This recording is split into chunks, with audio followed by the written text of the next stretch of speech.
Hello students, आप सभी का स्वागत है। तो बच्चों, आज के इस वीडियो में हम the rise of nationalism in Europe से 20 इम्पॉर्टेंट एमसीक्यू क्वेश्चंस को समझेंगे।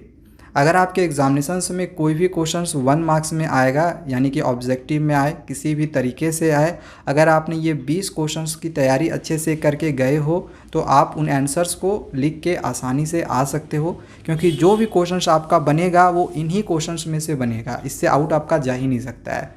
बाकी दूसरे वीडियोस में लॉन्ग क्वेश्चंस के भी मैं आप लोग को जो भी क्वेश्चंस बनेंगे वो भी मैं दे दूंगा। चैप्टर समझना होगा तो डिस्क्रिप्शन पे मैंने लिंक दिया हुआ है।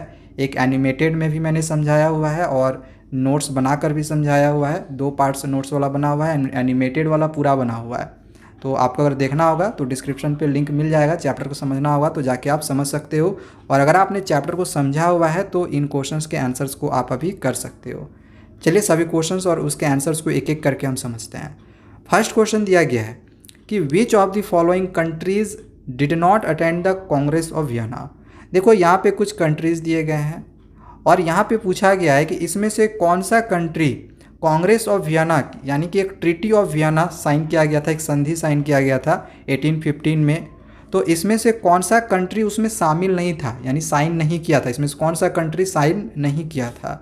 तो ब्रिटेन ने साइन किया था, रशिया ने साइन किया था, प्रूशिया ने साइन किया था, स्विट्जरलैंड ने साइन नहीं किया था। इसके जगह पे ऑस्ट्रिया ने साइन किया था। ठीक है, ब्रिटेन, रसिया, प्रूसिया और ऑस्ट्रिया, इन चारों ने मिलकर एक ट्रीटी ऑफ वियना साइन किया था जब कंजर्वेटिज्म आया था, उसमें आप पढ़े हुए होंगे। ठीक है, so right answer is option D हो जाएगा इसका।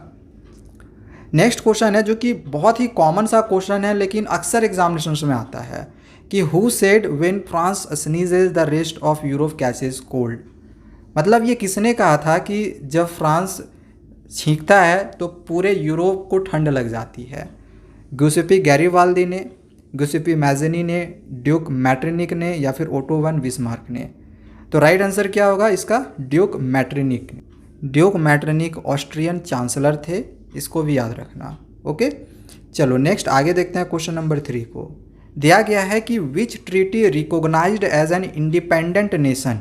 इसमें से कौन सा ट्रीटी इंडिपेंडेंट नेशन को रिकॉग्नाइज्ड करता है? ऑप्शंस दिया गया है treaty of Versailles, option B है treaty of Vienna, option C है ट्रीटी ऑफ कॉन्स्टेंटिनोपल या फिर ऑप्शन डी होगा नन ऑफ दिस, इसमें से कोई नहीं। तो इसका राइट आंसर क्या होगा? Option C, treaty of Constantinople. Next आगे समझते हैं क्वेश्चन नंबर 4 को। दिया गया है कि who was responsible for unification of Germany. Germany के यूनिफिकेशन के लिए कौन इसमें से रिस्पॉन्सिबल थे? ओटो वन बिस्मार्क, कैवूर, ग्यूसेपी मैज़नी या फिर ग्यूसेपी गैरिबाल्दी? राइट आंसर क्या होगा? ऑप्शन ए, ओटो वन बिस्मार्क। ये रिस्पॉन्सिबल थे यूनिफिकेशन ऑफ जर्मनी के लिए। ठीक है, अब चलिए हम आगे समझते हैं क्वेश्चन नंबर 5 को। सो 5 नंबर दिया गया है कि name the Italian revolutionary from Genoa. Genoa के इटालियन रिवॉल्यूशनरी का हमें नाम बताना है कि जेनोवा से कौन से इटालियन रिवॉल्यूशनरी थे। ऑप्शंस दिया गया है ड्यूक मैटरनिक, जॉन गॉटफ्राइड, ग्यूसेपी मैज़नी या फिर ऑप्शन डी ग्यूसेपी गैरिबाल्दी? राइट आंसर क्या होगा? ऑप्शन सी, ग्यूसेपी मैज़नी। नेक्स्ट आगे समझते हैं क्वेश्चन 6 को। दिया गया है who was proclaimed the king of United Italy इन 1861। यानी कि 1861 में यूनाइटेड इटली के राजा किनको घोषित किया गया था? ऑप्शंस दिया गया है William 1, Victor Emmanuel 2, option C है कैवूर या फिर ऑप्शन डी होगा Otto von Bismarck? Right answer इसका क्या होगा? Option B, Victor Emmanuel 2। अब नेक्स्ट आगे क्वेश्चन इसी तरह से एक और दिया गया है कि who was proclaimed the king of Germany in January 1871। वहाँ पे हमने किसके बारे में देखा? इटली के बारे में। ठीक है, यूनाइटेड इटली के बारे में। यहाँ पे अब पूछा गया है जनवरी 1871 में, जनवरी में कौन से राजा को घोषित किया गया था? मतलब उस राजा का क्या नाम था जिनको जनवरी 1871 में जर्मनी में राजा बनाया गया था? ऑप्शन दिया गया है विलियम 1, विक्टर इमैनुअल 2, कैवूर या फिर auto von Bismarck? Right answer इसका क्या होगा? ऑप्शन ए, विलियम 1। ठीक है, इनको जर्मनी का किंग बनाया गया था 1871 में, जनवरी में। ठीक है, नेक्स्ट आगे क्वेश्चन दिया गया है the place where the priests and bishops were punished. मतलब वो जगह जहाँ पे प्राइस्ट को यानी पुजारियों को और बिशप्स को जो थे वो पनिश्ड किए जाते थे, यानी सजा दिया जाता था उनको उस जगह पे भेजकर।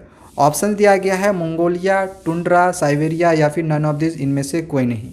राइट आंसर क्या होगा? साइबेरिया। ये रसिया का सबसे ठंडा प्रदेश था। ठीक है, नेक्स्ट आगे समझते हैं क्वेश्चंस को। दिया गया है which of the following did the European conservatives not believe in. इन सब में से जो यूरोपियन कंजर्वेटिव्स थे किन में बिलीव नहीं रखते थे?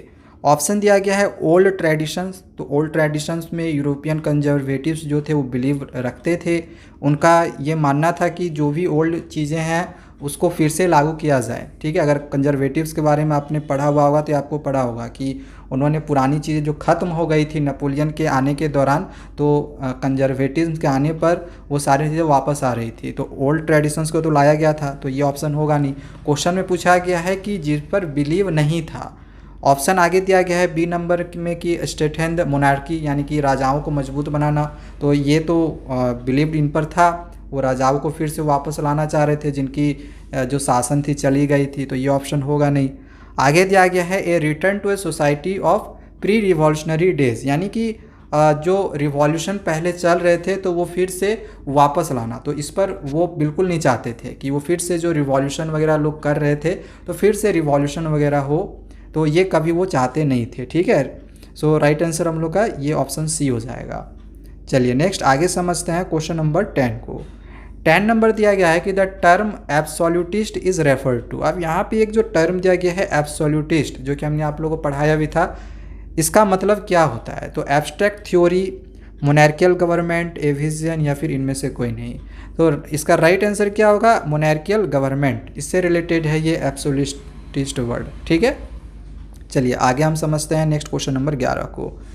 सो क्वेश्चन नंबर 11 दिया गया है कि what territories did the Habsburg empire ruled over, यानी कि इन सब में से किन किन जगहों पे या फिर किन किन क्षेत्रों में जो हैब्सबर्ग एम्पायर थे वो रूल्ड कर रहे थे? हंगरी में, लोम्बार्डी में, ऑस्ट्रिया में या फिर इन सभी में?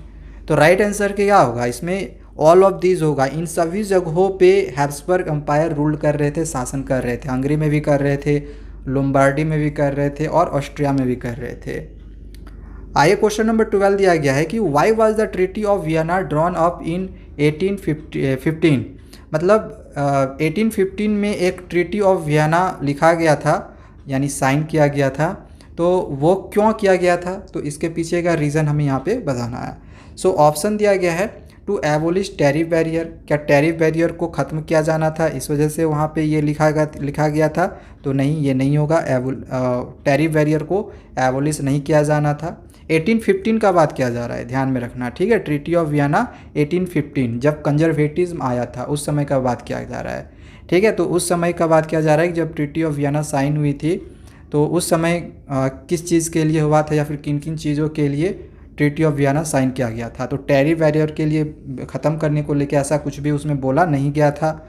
बी है कि टू रीस्टोर द मोनार्कीज़, तो ये ऑप्शन हम लोग का बिल्कुल सही हो जाएगा कि जो मोनार्कीज़ थे, जो राजाओं के जो शासन चल रहे थे, तो उनको फिर से वापस लाना था। सो ये हम लोग का राइट आंसर हो जाएगा। ठीक है, नेक्स्ट आगे क्वेश्चन नंबर 13 दिया गया है कि व्हाट इज़ सफरेज। किताब में यूनिवर्सल सफरेज दिया हुआ है, तो मीनिंग वही है। सफरेज का मतलब क्या होता है? Right to freedom, equality before law, right to speech या फिर right to vote? Right answer क्या होगा? Option D, right to vote. ठीक है, चलो आगे क्वेश्चन 14 को देखते हैं। 14 नंबर दिया गया है कि which unit was use to measure the cloth in Germany. Germany में कपड़ों को मेज़र करने के लिए, नापने के लिए कौन से यूनिट का यूज़ किया जाता था? मीटर का, पाउंड का, ईल का या फिर लिवर का? राइट आंसर इसका क्या होगा? ऑप्शन सी, ईल का यूज़ किया जाता था। ठीक है, चलो आगे क्वेश्चन 15 को समझते हैं। 15 नंबर दिया गया है कि what do you mean by the French word ले पैट्रिया। ले पैट्रिया ये जो एक फ्रेंच वर्ड है, इसका क्या मीनिंग होता है? तो मदरलैंड, फादरलैंड, कम्युनिटी लैंड या फिर रिजर्व लैंड? राइट आंसर क्या होगा? फादरलैंड, यानी कि पितृभूमि। ओके, चलो क्वेश्चन 16 को समझते हैं। दिया गया है कि industrial revolution begin in dash century in France and parts of the German states. जो इंडस्ट्रियल रिवॉल्यूशन थी वो स्टार्ट हुई थी कौन से सेंचुरी में स्टार्ट हुई थी? फ्रांस का बात किया जा रहा है, ध्यान में रखना है, ठीक है। और जर्मन स्टेट का बात किया जा रहा है। ऐसे जो इंडस्ट्रियल रिवॉल्यूशन था वो इंग्लैंड में सबसे पहले शुरू हुआ था, ठीक है। लेकिन यहाँ पे बात किया जा रहा है कि फ्रांस और जर्मन स्टेट में कब शुरू हुआ था। सो इसका राइट आंसर क्या होगा? ऑप्शन बी, 19th सेंचुरी, ठीक है। चलो आगे क्वेश्चन समझते हैं। क्वेश्चन नंबर 17 को दिया गया है कि who became a member of the secret society of the Carbonari. Carbonari में एक सीक्रेट सोसाइटी बनाया गया था, तो उसके मेंबर कौन थे इनमें से? ऑप्शंस है Giuseppe Mazzini, Louis Philippe, Frederick William four या फिर जियोसिपी गैरिबाल्दी।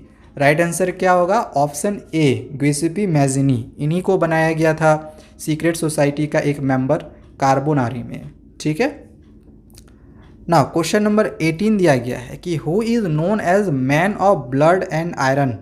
ये बहुत ही इंपॉर्टेंट क्वेश्चन है। ब्लड और आयरन मैन के नाम से इनमें से किसको जाना जाता था?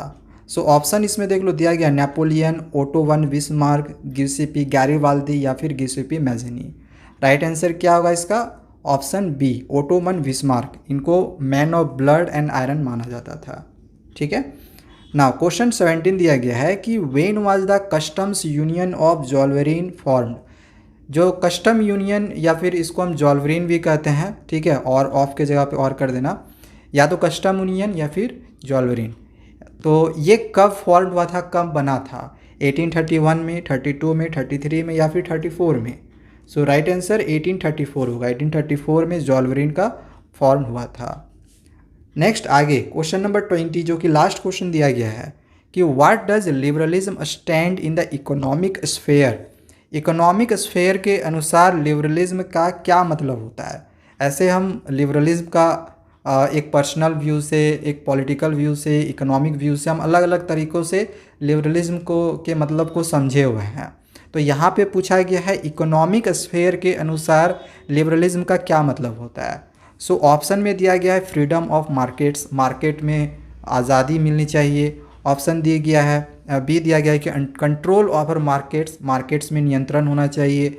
Heavily taxing goods sold in the markets, यानी मार्केट में जो सामान बेचते हो तो उसमें ज़्यादा टैक्स देना पड़े, ठीक है, या फिर restrictions on the movement of goods across territories. So इसका राइट आंसर होगा option A, freedom of markets. यानी कि इकोनॉमिक स्फेयर के अनुसार लिबरलिज्म का मतलब होता है कि मार्केट में आज़ादी होनी चाहिए। कहने का मतलब क्या हो गया कि इसमें अगर हम आप एक से दूसरे क्षेत्र में जाते हो, एक से दूसरे जगह पे जाते हो, तो किसी भी तरह का टैक्स आपको ना देना पड़े, किसी तरह का कोई रिस्ट्रिक्शंस नहीं होना चाहिए। तो बस यही है लिबरलिज्म का मतलब इकोनॉमिक स्फेयर के अनुसार। सो इस तरह से हमने आज के इस वीडियो में 20 क्वेश्चंस को समझा है जो कि 1 मार्क्स में आपके पूछे जाएंगे। आगे के वीडियोस में मैं आप लोग को लॉन्ग क्वेश्चंस जो पूछे जाएंगे और जो 100% श्योर है कि एग्जामिनेशन में आपका आ जाएगा, तो उन क्वेश्चंस को भी करवा दूंगा। उनको बस करके आप लोग चले जाना, आप आसानी से आंसर्स को लिख के आ सकते हो। ज़्यादा क्वेश्चंस भी नहीं दूंगा आप लोग को, 5 से 7 क्वेश्चन आप लोग को दे दूंगा लॉन्ग में से, आपके क्वेश्चन वहीं से मिल जाएंगे, ठीक है। सो आज के लिए इतना ही। दूसरे वीडियोज़ में हम बहुत ही जल्दी मिलेंगे, तो तब तक चैनल को सब्सक्राइब करके रखें। Thank you, bye bye.